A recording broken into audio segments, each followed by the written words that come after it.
La jeune fille venait d'être privée de la vue par son petit ami, mais elle ne s'attendait pas à ce qui allait suivre. Celui qu'elle croyait être son petit ami en train de l'embrasser s'avéra être un homme totalement inconnu. Melissa resta pétrifiée et voulut immédiatement quitter cet endroit, mais Daniel l'en empêcha. La jeune fille s'appelait Melissa. Ce jour-là, pour pouvoir approcher son idole Daniel, Melissa était venue accompagnée de sa meilleure amie, jusqu'à la somptueuse demeure de ce dernier. Mais jamais elle n'aurait imaginé qu'au moment où elle pensait vivre un rendez-vous romantique, Daniel l'emmènerait dans un coin isolé, sous les regards moqueurs de plusieurs mauvais garçons. Dans cet instant empreint d'ambiguïté, Daniel commit un acte stupéfiant, puis après avoir terminé, se moqua de cette adolescente désemparée. Après ces mots, Daniel quitta les lieux, mais cela ne provoqua aucune aversion chez Melissa, qui considéra plutôt cela comme une exploration de l'amour. Quelques jours plus tard, quand Melissa croisa de nouveau Daniel dans un bar, cet homme qui prenait plaisir à manipuler les femmes, déploya une fois de plus son charme, usant de belles paroles pour ramener Melissa chez lui, puis profitant de sa naïveté, lui ravit son innocence, plongeant Melissa, déjà anxieuse, dans un gouffre glacial. Elle ressemblait à un jouet abandonné négligemment, gisant sur le sol froid, le regard dans le vide. À cet instant, le cœur de Melissa se transforma radicalement. Elle jura de manipuler les autres comme Daniel l'avait manipulé. Car à partir de ce jour, pour prouver qu'elle aussi pouvait faire ce qu'elle voulait, Melissa entreprit de séduire un inconnu. Sous le regard incrédule de sa meilleure amie, Melissa fixa l'homme d'un regard envoûtant, puis tandis qu'il s'approchait progressivement, fit naître instantanément une atmosphère trouble, jusqu'à ce que son amie ne puisse plus supporter la situation. Pour prouver qu'elle méritait d'être aimée, Melissa écrivait sa douleur dans son journal, tout en sombrant sans cesse vers un abîme sans fond, jusqu'à l'approche de Noël. Sa grand-mère, de retour à la maison,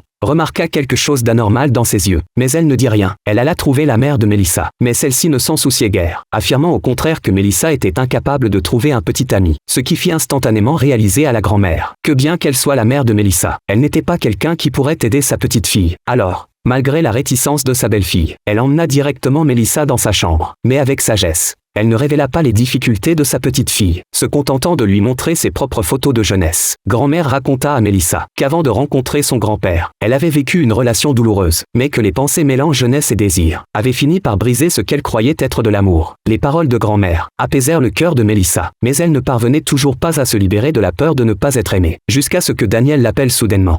Quanto tempo? Che fine hai fatto, Daniele? Già.